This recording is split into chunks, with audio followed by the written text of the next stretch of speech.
tamassuki bi kitabillah wa bi sunnati nabiyhi wa du'a ila al-huda wa dalalata ala al-khairi ibtigha'a wajhillah wa mardatihi wa qurbihi wa thawabihi subhanahu wa ta'ala.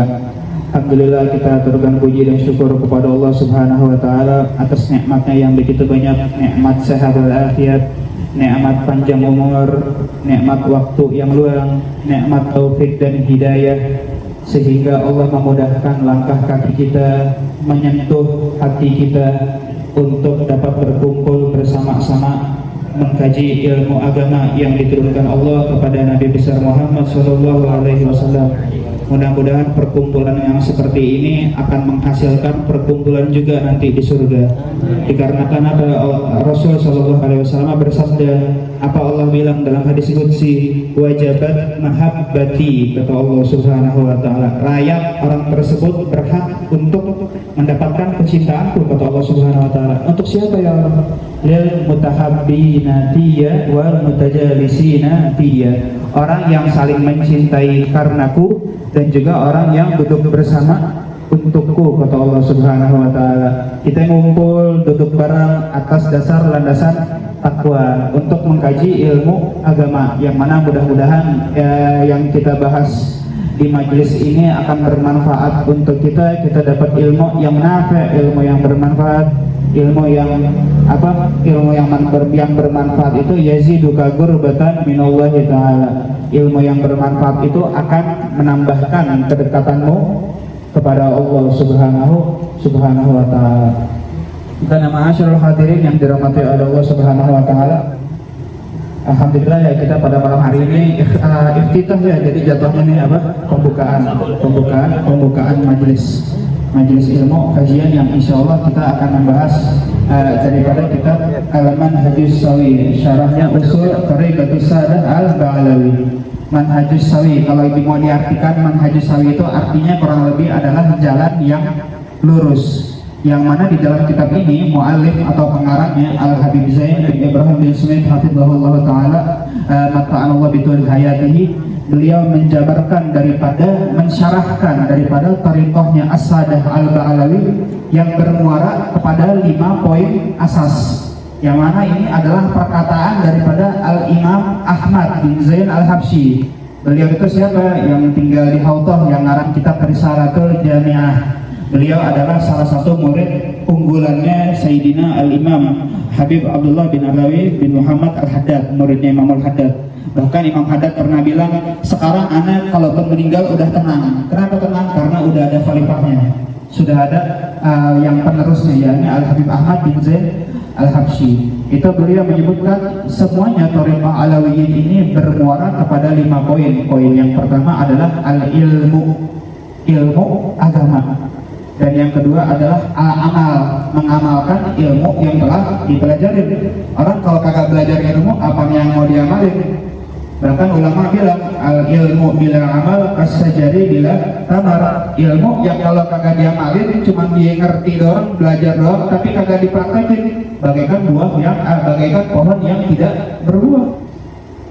Apalagi kalau kagak ada ilmu mau ngamal, udah kayak buah tapi kagak ada pohonnya, itu kan sesuatu yang mustahil. Jadi ilmu amal, kemudian wara', berhati-hati terhadap perkara-perkara yang sifatnya itu syubhat ya. Kata Rasul, al-halal bayyin wal haramu bayyin, yang halal jelas, yang haram juga jelas, ada hitam, ada putih, yang repot ini yang abu-abu. Wa bainahuma mutasyabihat la ya'rifuna katsirun minan nas. Kebanyakan orang tuh kagak tahu. Nah, itu ntar ada pembahasannya sendiri di bab yang ketiga. Itu yang ketiga. Terus yang keempat adalah al-ikhlas. Ikhlas kepada Allah Subhanahu wa ta'ala. Soalnya orang kalau ibadahnya belum ikhlas, berarti dia belum melaksanakan perintahnya Allah Subhanahu wa ta'ala, anta'budullaha mukhlishina lahu din. Ikhlas itu bagaikan ruhnya ibadah. Ibadah sebanyak apapun, kalau tujuannya kurang ikhlas, maka dia bagaikan badan yang tidak ada ruhnya. Badan kalau nggak ada ruhnya kayak gimana tuh?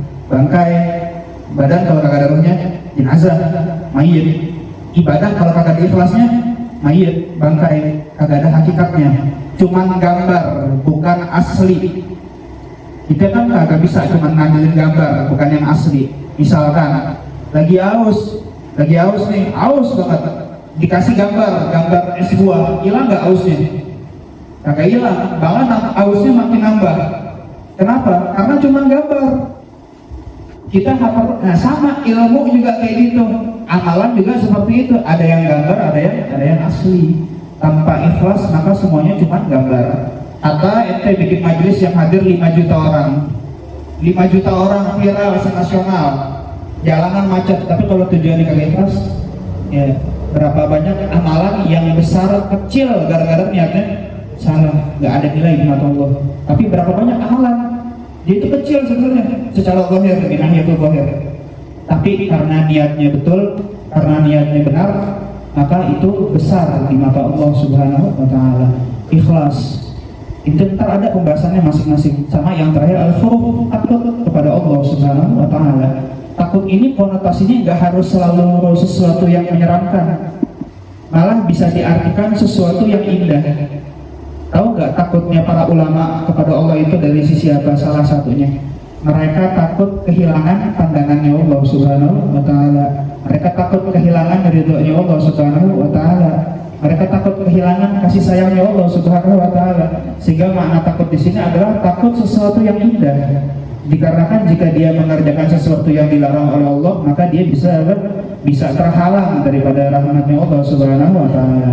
Nah, dari keempat ke 5 poin ini dijabarkan satu persatu sama guru kita Syekhuna Sayyid Habib Zain bin Ibrahim Bismillah hafizahullah taala. Nah, jadi gini ya ikhwan, biasanya kalau orang pengen mengkaji kitab itu ada 2 hal yang perlu dia tahu terlebih dahulu. Yang pertama, yang ngarang siapa? Yang kedua, judul kitabnya apa? Supaya apa? Supaya dia tahu ini kitab yang mau dipelajarin, belajarnya tuh belajar apaan. Dan terlebih dahulu kita, biar kita tahu adab, biar kita jaga adab, maka kita terlebih dahulu baca tentang manakib atau biografi daripada penulisnya. Ini kita semuanya kenal ya, Habib Zainul Smith itu bisa dikatakan salah satu pilar utama daripada keluarga As-Sadah Al-Balawi yang masih ada sampai sekarang. Itu hitungannya beliau tuh kalau sekarang umurnya tuh sekitar 88 tahun, masih ada tuh di kota Madinah. Bahkan dulu Al-Faqih waktu datang ke Madinah tuh dapat info dari orang yang ada di sana, Habib Zain itu rumahnya diawasin sama nggak kurang dari 20 CCTV yang ngawasin. Biasa deh, tahu sendiri kan kenapa penyebabnya, nggak perlu dijelaskan. Jadi orang tuh sekarang pengen datang ke beliau itu nggak sembarangan, harus bikin janji terlebih dahulu. Nah, tapi cara yang gampang nemuinnya tuh sholat Jumatnya biasanya di Masjid Kuba. Nah, itu beliau sholat Jumat di Masjid Kuba tuh ada tuh biasanya tuh, bisa ketemu di situ. Jadi kita baca dulu sekelumit tentang biografinya beliau Al-Habib Zain bin Ibrahim Bismillah hafizahullah taala, yang mudah-mudahan yang mana karena kita jaga adab. Karena yang akan kita baca ini adalah sekelumit daripada ilmu yang beliau tuangkan di dalam tulisannya. Jadi yang dipelajari ini sanadnya nyambung pada beliau, dan sanad di dalam ilmu itu sangat penting ya ikhwan. Soalnya kalau tanpa sanad semua orang akan bebas berbicara semaunya.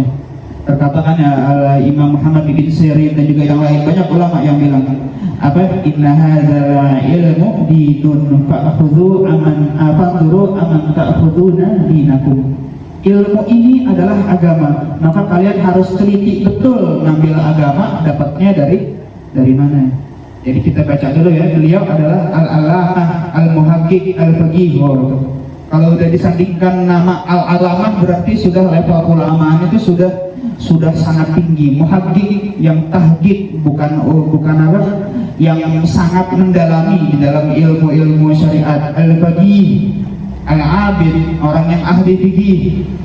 Orang kalau ahli fikih itu fuqaha, dia dikasih suatu masalah, dia bisa kasih referensinya ke kita dari kitab yang mana, itu dari babnya yang mana. Kadang-kadang kita kagak bisa ngebayangin, tahu-tahu nemunya di situ. Contoh, ada orang nanya, apa hukumnya patung? Boleh nggak kita naruh patung di rumah? Itu nemunya di bab fikihnya di mana coba? Orang kalau biasa bingung, gimana nyarinya? Di kitab fikih itu nyarinya di sebelah mana?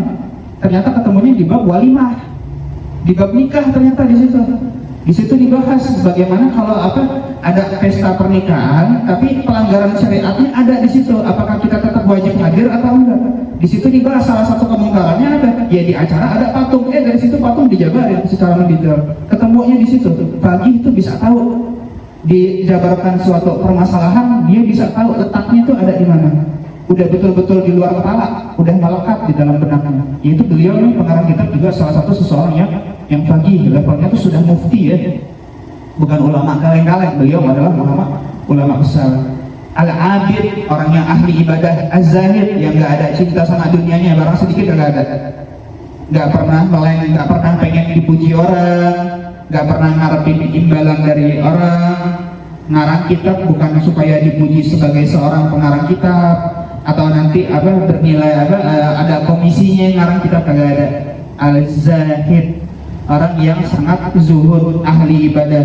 Al-murabbi, yaitu sosok murabbi.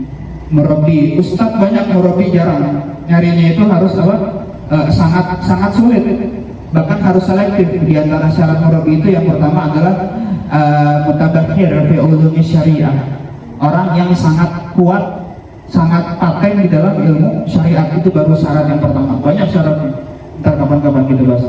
As-Sayyid Al-Habib Abu Muhammad Zain bin Ibrahim bin Zain bin Muhammad bin Zain bin Abdurrahman bin Ahmad bin Abdurrahman bin Ali bin Salim bin Abdullah bin Muhammad Sumaid bin Ali bin Abdurrahman bin Ahmad bin Alawi bin Ahmad bin Abdurrahman bin Alawi Amil Faqih Al-Muqaddam bin Muhammad Sahib Mirbad bin Ali Khalil Gasan bin Alawi bin Muhammad bin Alawi bin Ubaidillah bin Ahmad Al-Muhajir bin Isa Ar-Rumi sampai kepada Rasulullah Sallallahu Alaihi Wasallam.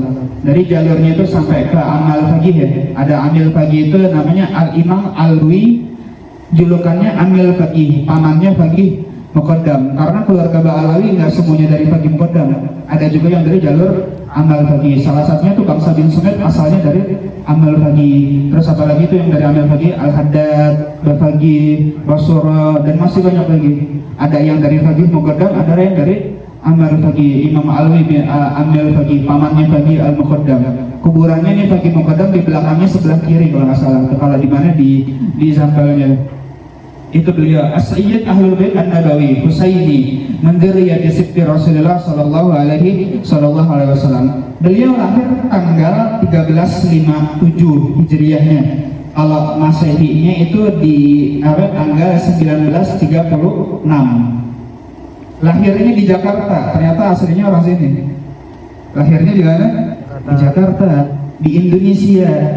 Fi usratin mutadayyinah lil walidain urifa bil khairi wassalah. Tapi memang ya yang namanya lingkungan itu sangat mendukung.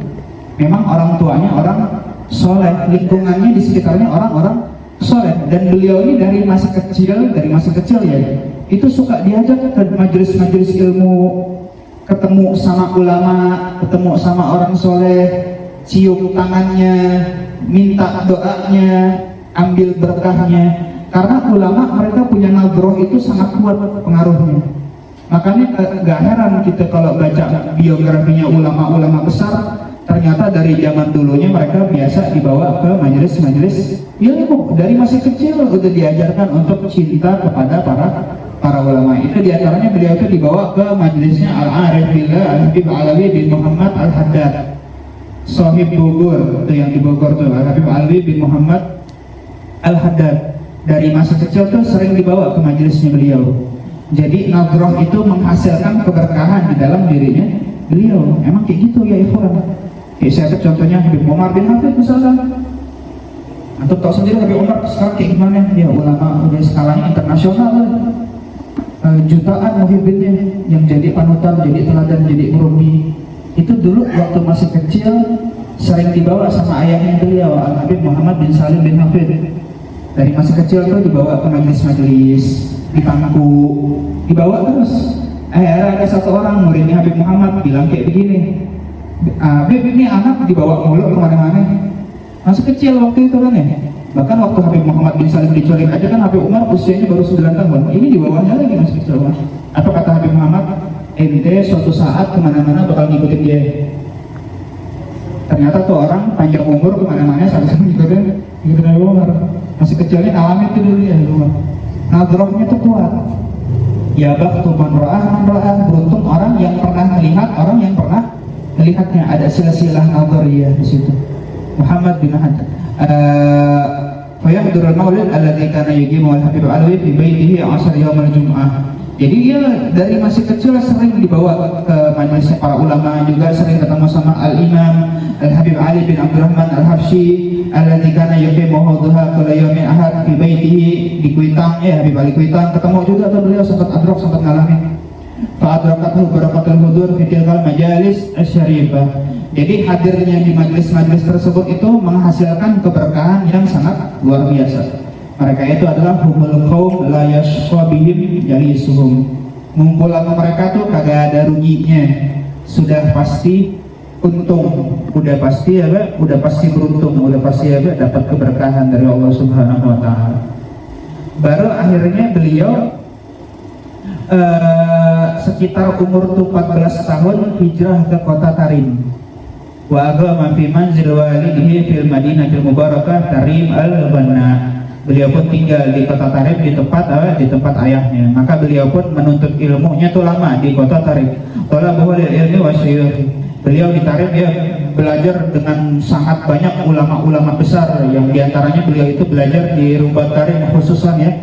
Di Rubat Tarim. Rubat Tarim ini salah satu rubat yang paling tua di Hadramut. Dan bahkan saking gobolnya tuh kebanyakan rata-rata sanad keilmuan yang ada di Hadramut nyambungnya pasti ke situ. Karena pendiri Rubat Tarim Al-Habib Abdullah bin Umar bin Asy-Syatiri, ayahnya Habib Salim sama Habib Hasan, itu waktu pertama kali belajar tuh pertama kali belajar apa tujuannya beliau? Anak kepengen ilmunya nih manfaat untuk banyak orang. Tuh dari awal niatnya begitu. Bukannya bikin pondok supaya menghasilkan keuntungan duniawi. Oh, ntar kalau bikin pondok ntar dapat duitnya banyak, peluang bisnis. Bikin yayasan dianggapnya sebagai peluang bisnis. Kagak, sedikit pun kagak ada. Ini tujuannya beliau apa? Tujuannya ilmu dia manfaat untuk dirinya sendiri dan juga untuk orang lain. Akhirnya Allah pun menuliskan kabul. Pondok Rubat Tarim yang beliau bangun itu hampir semua sanad keilmuan yang ada di Hadramut nyambungnya ke situ. Contoh, misalkan kita belajar sama Habib Umar bin Hafid, Habib Umar belajar sama Habib Muhammad bin Abdullah Al-Haddar, Habib Muhammad Al-Haddar belajar dari Habib Abdullah bin Umar Syatiri, nyambungnya ke situ. Semuanya rata-rata kebanyakan nyambungnya ke situ. Makanya kalau kita ziarah ke Rubat Tarim tuh, itu tempat masya Allah sakral banget. Dari mana sakralnya? Itu kalau kita masuk ke bangunan pondoknya tuh, ini kamarnya Habib Fulan, ini kamarnya Habib Fulan, ini kamar ulama besar semua dulu yang mondok ke situ. Sakral banget itu, ini kamarnya Syekh Fulan. Jadi beliau sama juga pengarang kita bahwa Habib Zain Bismi sempat belajar di Rubat Tarim. Dan yang mana deretan ulama-ulama yang jadi gurunya beliau itu ulama kelas berat semua, nama besar semua. Di antaranya Al-Faqih Faqara hunaka Al-Mukhtasarat Al-Fiqhiyah Al-Alama Habib Muhammad bin Salim bin Hafid. Beliau belajar sama ayahnya Habib Umar, Habib Muhammad bin Salim bin Hafid. Wa hafidha alaihi Safatuz Zubat, dan juga di tangannya beliau menghafalkan kitab Safatuz Zubat karangannya Ibn Ruslan. Tuh kalau antum tahu tuh kitab fikih yang bentuknya bait syair. Nah, biasanya kalau di pondok tuh diapalin tuh kitab tuh. Udah kayak kurikulum wajib menghafalkan kitab daripada Safatuz Zubat. Ini beliau Habib Zain ngapalin Zubat sama Habib Muhammad bin Salim, abahnya Habib Umar. Kemudian baca juga kitab Irsyad li Syaraf Ibn Mukri hafidha ila babi jinayat minhu, dan hafal sampai bab jinayat. Kalau hafal sampai bab jinayat itu berarti keseluruhan fikihnya dihafal semua. Fikih itu kan ada 4 bagian. Bagian yang pertama rukun ibadah. Masuk di situ dari toharoh, kemudian sholat, puasa, zakat, haji, umroh, masuknya di bab ibadah. Ntar bab yang kedua rukun muamalat, jual beli. Masuk di situ tentang akad jual beli, riba, akad salam, gadai, dan yang lain sebagainya. Habis itu ada rukun munakahat, bab nikah. Itu yang ketiga. Sama yang terakhir bab jinayat, perundang-undangan di dalam Islam. Kalau hafal sampai bab jinayat berarti hafal semuanya. Bukan ngerti ya, tapi hafal. Wah ini pokoknya masih banyak lagi lah deretan-deretan ulama yang mana beliau menimba ilmu di. Nah jadi gini, ulama-ulama kita tuh gurunya banyak, tapi pasti ada satu yang menjadi betul-betul sosok syekh futuhnya, guru utamanya yang menjadi syekh futuhnya. Dan Habib Zain bin Smith bagi beliau syekh futuh atau guru utamanya beliau itu adalah Al-Habib Muhammad bin Abdullah Al-Haddad yang ada di kota Bayuto, sama satu perguruan sama Habib Umar bin Hafid. Bahkan keduanya diangkat mantu sama Habib Muhammad Al-Haddad. Jadi Habib Umar mantunya Habib Muhammad, Habib Zain juga mantunya Habib Muhammad. Cuma Habib Zain jauh lebih senior. Habib Zain itu 20 tahun di sana, di kota Bayuto. Bayuto itu di luar Hadramut, daerah dingin di Yaman Selatan, di luar Hadramut dia. Itu Habib Muhammad punya ribat Bayuto di mana, dan Habib Zain itu yang memerintahkan beliau untuk hijrah ke kota Bayuto adalah Habib Muhammad bin Habib Muhammad bin Salim bin Hafid, abahnya Habib Umar, yang nyuruh Habib Zain untuk pindah ke kota Bayuto. Jadi di Tarim tuh udah jadi ulama dia, udah kuat keilmuannya. Khidmah di Bayuto dia gantiin ngajar, khidmah ngajar dan juga sambil belajar lagi sama Habib Muhammad Al-Haddad selama kurang lebih 20 tahun. Nah ini ada yang menarik, Habib Muhammad Al-Haddad juga dulu kan belajarnya di Tarim ya. Ini biar antum tahu nih, kalau yang namanya jadi ulama itu sesuatu yang tidak instan, perlu proses, perlu mujahadah yang sangat berat, yang sangat panjang. Habib Muhammad Al-Haddad tuh waktu belajar di Rumah Tarim, kita kan biasanya kalau di Hadramut pondok itu kan nggak disediain kasur, cuma ada tempatnya doang. Kasurnya kita biasanya beli sendiri di mana, di pasar. Bahkan dulu zamannya Al-Fagir juga beli sendiri itu kasur di pasar, bawa ke pondok, kita beli sendiri. Ini beliau juga sama, beliau beli kasur, cuma bedanya apa? Bedanya kalau beliau kasurnya tuh sampai di kamar nggak pernah dibuka, masih dalam kondisi tergulung, bukan kasur empuk yang ada pernya gitu, enggak. Ini kasur yang bisa digulung dulu, nggak pernah dibuka. Mondok bertahun-tahun kasurnya kagak pernah, berarti itu kasur nggak pernah dipakai. Kasur nggak pernah dipakai, tidurnya ya udah di ubin mungkin dengan beralaskan shawl atau apapun. Tahu nggak kenapa? Takut malas. Itu untuk melawan rasa malas. Makanya jangan Habib Umar bin Hafid itu kalau datang ke Indonesia misalkan, beliau tuh sebenarnya kurang suka disiapin kamar hotel yang kasurnya tuh king size yang empuk itu, kurang bener. Itu beliau kalau disediain ya udah ditempatin. Tapi kalau dibawain kasur lipat, kasur Palembang tuh ya namanya yang, nah itu beliau senang tuh. Kenapa? Takut malas qiyamul lail, takut malas tahajud. Kalau kita kan berbeda ya. Jangan kan qiyamul lail subuh aja lewat kadang-kadang mau qiyamul. Itu beliau tuh mujahadahnya kayak gitu. Takut malas, kasur kagak pernah diubah. Terus zaman dulu kan belum ada handphone ya, masih pakai surat. Nah sama beliau pun tiap di pondok tuh dapat surat dari keluarganya. Tapi kalau kita kan dapat surat langsung kegirangan ya, surat nih dari keluarga, alhamdulillah dapat surat, buka surat. Beliau suratnya nggak pernah dibuka, setahun, 2 tahun, 3 tahun, 4 tahun, nggak pernah dibuka itu surat. Kenapa? Takut isi suratnya itu mengganggu fokusnya beliau di dalam belajar. Kan kalau orang lagi belajar, tahu-tahu dapat kabar dari rumah, kan kadang-kadang ada aja tuh yang bikin dia kagak fokus. Ternyata selesai mondok, baru dibuka satu persatu. Oh, fulan nikah, fulan meninggal, fulan nggak pernah dibuka bertahun-tahun. Takut mengganggu semangat, fokusnya dia di dalam belajar. Bahkan kalau lagi musim dingin, kan kalau yang pernah ngerasain musim dingin di Jazirah Arab itu, masya Allah, panasnya panas banget, dinginnya dingin. Kalau dinginnya kayak di puncak kan masih enak, sejuk kan ya di puncak. Ini kagak, dinginnya dingin kering. Itu pernah kadang-kadang kita pagi-pagi tuh subuh, badan tuh sensasinya kayak orang lagi meriang, padahal kagak meriang. Tuh dinginnya tuh kayak gitu, merasuk dalam tulang, tapi kering. Makanya kadang-kadang orang yang baru pertama kali datang tuh pakai dihir, pakai pelembab kulit supaya kulitnya kagak kering. Soalnya kalau kulitnya kering dia bisa pecah-pecah. Dinginnya tuh dahsyat, luar biasa. Pernah ngalamin sampai 3 derajat, 4 derajat, pernah ngalamin. Puncak paling berapa? 14 paling dingin, udah dikit lagi udah mau minus tuh. tapi nggak sampai minus alhamdulillah. Intinya apa, di Hadramaut juga satu di Tarim itu sangat dingin kalau lagi musim ini. Itu beliau kalau merasa subuh-subuhnya itu lagi ngantuk, maka apa yang beliau lakukan? Beliau mencuburkan dirinya ke dalam kolam. Kolam tuh dinginnya kayak apa? Jangankan nyebur di kolam, kadang-kadang wudhu kita malas. Pengen batal wudhu tuh malas. Kalau bisa wudhunya itu dijaga terus sampai zuhur, karena airnya dingin. Kita belajar tiap hari kalau musim dingin tuh pakai jaket, pakai kaos kaki, rida dililit di leher, kadang-kadang pakai sarung tangan. Dingin banget emang. Sehat kan gitu. Ini beliau menceburkan ke dalam kolam untuk melawan rasa ngantuk. Tuh ulama bentukannya kayak gitu, gak instan. Mujahadahnya luar biasa. Pernah lagi beliau di mana di Tarim tuh minta belajar tambahan sama seorang syekh namanya Syekh, ana lupa namanya. Ini ulama besar, ulama besar di mana di kota Tarim. Pengen belajar beliau sama. Ya Syekh, ana mau minta daras tambahan, kata dia. Ana mau minta daras tambahan. Kira-kira antum ada waktu nggak? Ana mau belajar nih daras tambahan nih, yang di luar dari di pondok, daras idofi namanya. Akhirnya dibilang sama Syekh tadi tuh, Afwan Habib, ana nggak ada waktu nih, full banget udah ngajar.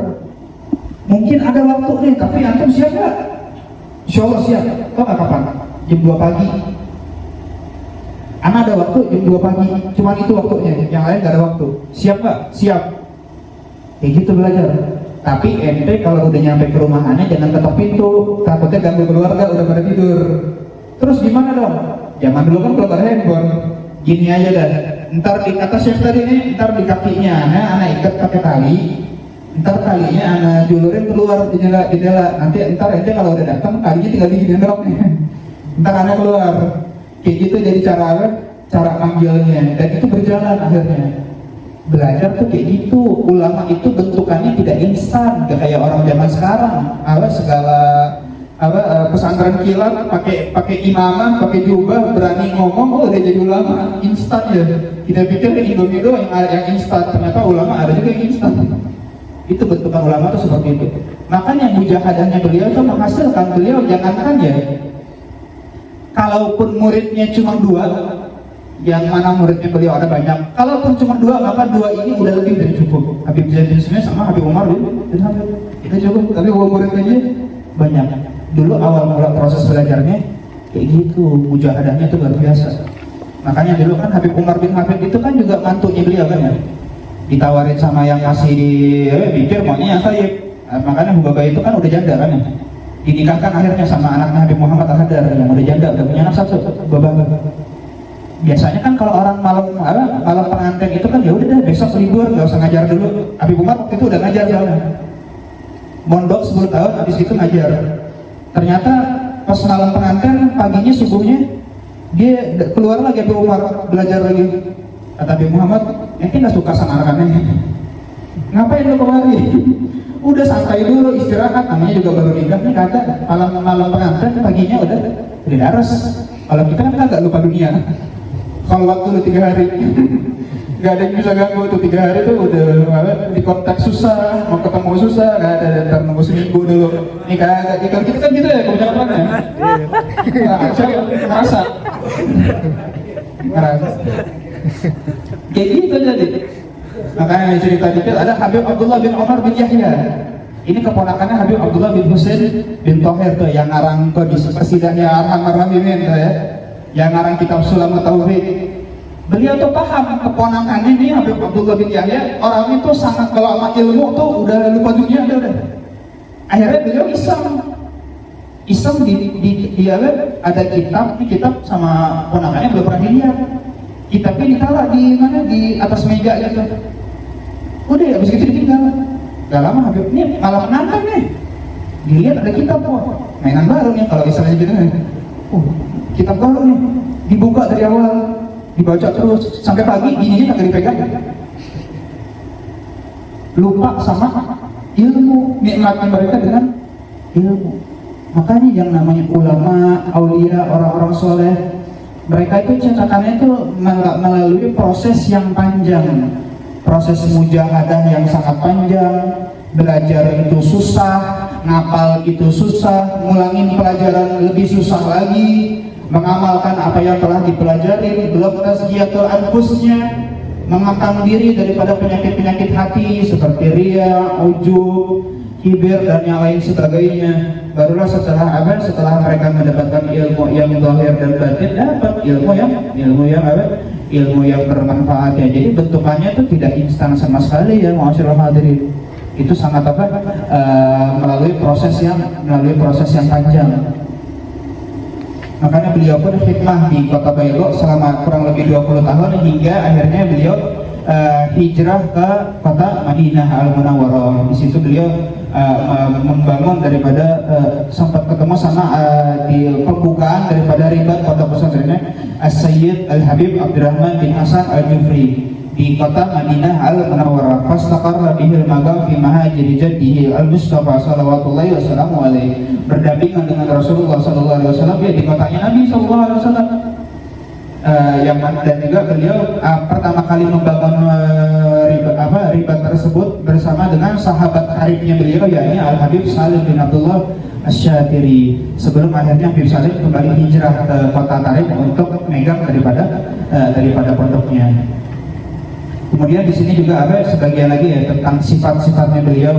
Wada Allah lil mutarjam lahul qabul bainal khalaq wa razaqahu al-haiba fi madharihi wa ta'atihi la yaftaru lisanhu an dzikrillah. Lisannya itu tidak pernah berhenti untuk berzikir kepada Allah Subhanahu wa taala.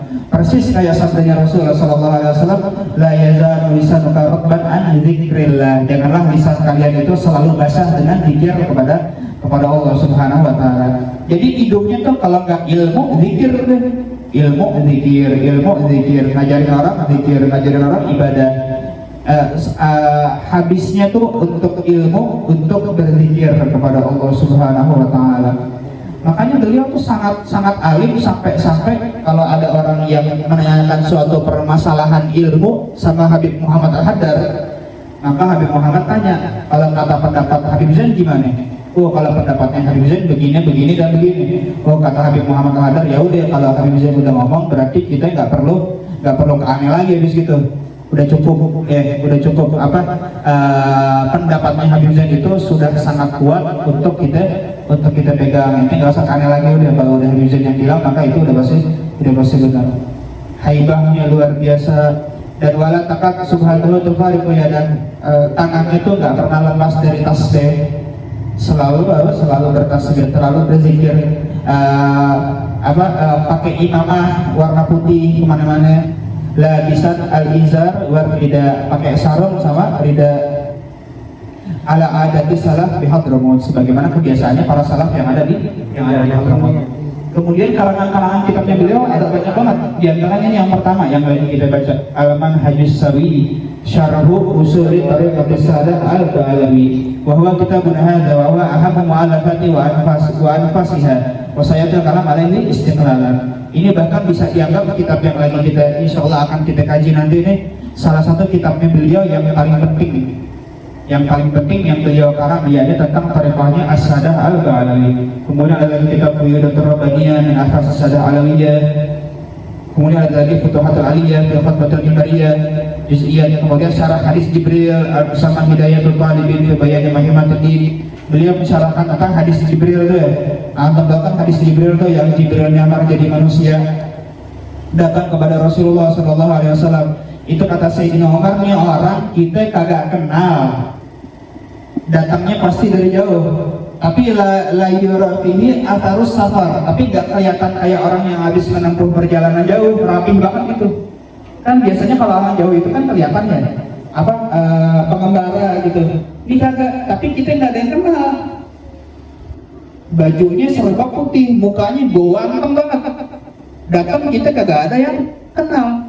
Tahu-tahu di majelis dia datang, dia nyelonong duduk di hadapan Rasulullah Shallallahu Alaihi Wasallam. Ditanya apa itu iman, apa itu Islam, apa itu ihsan. Kemudian dijawab satu persatu sama Rasulullah. Kemudian mata sa'ah, kapan kiamat, mas'ul biar alama minas sa'il, yang bertanya, yang ditanya tidak lebih tahu daripada yang bertanya. Itu hadis Jibril namanya. Ini panjang lah kita jelasin di situ. Kemudian sahabat pada nanya, tapi segan sama Rasulullah. Maka Nabi yang bilang, kalian tahu nggak barusan siapa? Siapa ya Rasulullah? Kita nggak ada yang kenal. Itu adalah Jibril ataku li'alimakum amra dinakum. Yang barusan itu adalah Jibril nyamar jadi manusia, bukan wujud aslinya. Bukan apa? Bukan wujud aslinya. Wujud aslinya yang bisa ngelihat, yang pernah ngelihat cuma Rasulullah doang. Wal qatra'ahu bil ufuqil ula. Nabi-nabi yang lain melihat dan nyamar, tapi wujud aslinya cuma Rasulullah yang bisa melihat.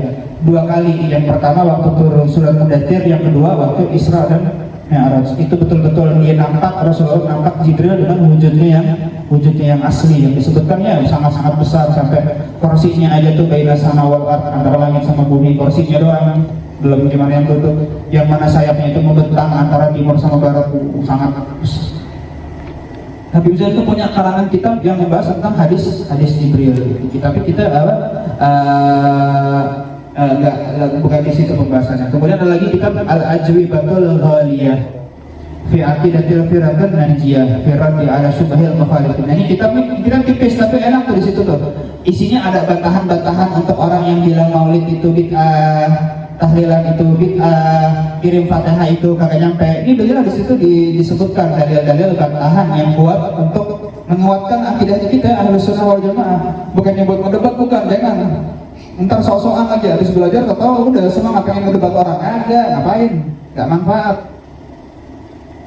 Enggak, itu untuk menguatkan supaya kita tahu kalau maulid yang kita adain, tahlil yang kita adain itu semuanya kita kagak ngada-ngadain, tapi ulama kita mengajarkan, mereka punya hujah yang sangat kuat, baik hujahnya itu dari Alkitab maupun dari As-Sunnah. Kemudian Hidayatul Zairi ila Adiyatul Ziyaratun Nabawi wa Musyahidus Salihin, Majmu' Fatwa Fiqhiyah dan yang lain-lain banyak yang mana beliau karangan-karangan daripada kitabnya. Jadi ini ya sekilas saja. Sebenarnya di sini banyak nih di kitabnya, ada beberapa lembar tentang manaqibnya beliau. Tapi untuk menghemat waktu, jadi yang kita baca itu cuma sekelumit aja tentang biografi daripada Al-Alim Al-Allamah Al-Habib Zain bin Ibrahim bin Sumim hafizahullah ta'ala, yang mana kadar keulamannya beliau itu sudah diakui dengan ulama-ulama yang ada di zamannya sebagai seorang yang faqih, yang mutahaqqik. Bahkan kayak tadi Anda bilang di awal tuh, beliau juga salah satu daripada pilar utama daripada keluarga As-Sadah Al-Balawi yang masih ada sampai sekarang. Mudah-mudahan Allah panjangkan usianya beliau ya, disehatkan sehat walafiat. Mudah-mudahan kita yang belum pernah ketemu nanti bisa ziarah ke Madinatul Munawwarah, ziarah ke Rasulullah, ziarah juga ke pewarisnya Rasulullah yang ada di situ, lengkap kejadiannya tuh, bisa ketemu, bisa tatap muka ya. Amin ya rabbal alamin. Waktunya udah habis ya, kepanjangan. Anda nggak ngeliatin juga tadi. Ya udah, insya Allah nanti di pertemuan yang akan datang bulan depan baru kita mulai tentang sedikit kita uraikan tentang apa sih itu thariqahnya As-Sadah Ba'alawi itu seperti apa sih, supaya kita bisa mencontoh, kita bisa mengambil daripada jalannya para pendahulu kita, yang mana kalau kita udah pelajari, kita bisa praktekkan, kita bisa jadikan pedoman hidupnya kita. Karena ulama-ulama kita, para As-Sadah Al-Balawi, mereka itu sangat jiroh sama thariqahnya, jiroh banget. Jiroh itu apa? Kecemburuan itu sangat tinggi. Mereka itu sama sekali tidak menerima kalau apalagi ya anak cucunya, keturunannya tuh ngambil jalan yang lain. Jiroh bisa sampai nggak dianggap keluarga lah. Kalau di zamannya salaf bisa gak dianggap keluarga kalau udah menyimpang daripada jalan para pendahulunya. Ini sebagai penutup aja nih. Ini kisah sebagai apa? Sebagai penutup. Jadi ada orang mimpi mimpi, tapi ini kisahnya dalam mimpi ya. Apa dia mimpi? Dia mimpi udah hari kiamat. Ini kadang-kadang serem banget ya. Udah mimpi udah hari kiamat. Wah iya, ya syaruna sama lahap kan, orang itu kan ada kelompoknya masing-masing kan ya. Di hari kiamat itu. Akhirnya, nah ini si Alawiyin tadi ini waktu di dunia dulu, ini waktu masih di dunia gitu ya. Dia itu ngambil jalan itu sebenarnya baik, tapi bukan jalan kakek-kakeknya, jalannya orang, thariqahnya yang sebenarnya itu baik, bukan sesat itu. Akhirnya apa? Waktu di hari kiamat, dia pun pengen ikut ke thariqah yang tadi itu. Akhirnya sama orang-orang para pemimpin yang ada di thariqah tersebut, ente ngapain di sini? Oh, anak pengen ikut, anak kan dulu selama di dunia ikutnya sama antum-antum semua. Ente ini Alawiyin, anak gak berhak bawa ente ke sini. Soalnya balik lo ke tempatnya kakek-kakek lo, gitu. Waduh, ditolak. Dengan tariqah yang dulu dia ngikutin. Ya akhirnya dia pun balik kemana? Ke kelompoknya As-Sadah Al-Ba'alawi, di mana di hari kiamat, di mimpi ya, di dalam mimpinya. Pengen gabung dia ke jalan keluarganya dia, jalan yang pernah dia tinggalin. Dibilang sama para pemimpinnya, ente mau ngapain kemari? Loh ini kan keluarganya, anak pengen ngambek. Tapi kan ente udah ngambil jalan yang lain. Ente ambil aja jalan sama mereka. Tapi sama mereka udah ditolak. Di sini juga nggak diterima. Terus gimana itu? Udah galau, udah ini kebangun dia. Kebangun langsung taubat, astagfirullahaladzim. Ya udah mulai sekarang balik lagi. Girohnya itu sangat kuat ini ya, yang nanti insya Allah akan kita pelajari di pertemuan yang akan datang. Mudah-mudahan yang kita pelajari pada malam hari ini bermanfaat untuk semuanya, manfaat untuk yang berbicara, manfaat untuk yang hadir juga. Amin ya rabbal alamin. Assalamualaikum warahmatullahi wabarakatuh. Wassallallahu wasallam ala sayyidina wa nabiyyina Muhammadin wa ala alihi wasallam. Alhamdulillahi rabbil alamin. Alhamdulillah.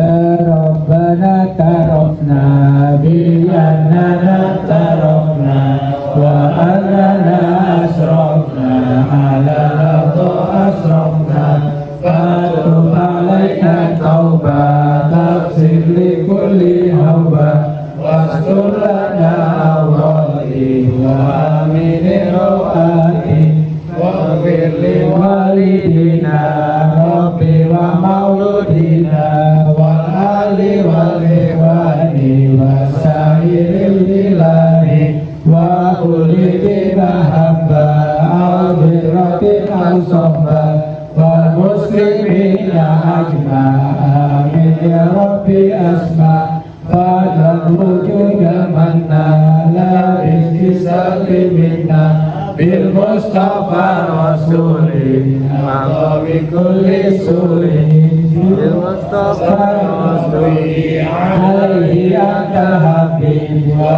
alihi wa sahbihi wasisuhi walhamdulillahi bil badri wa tanahi.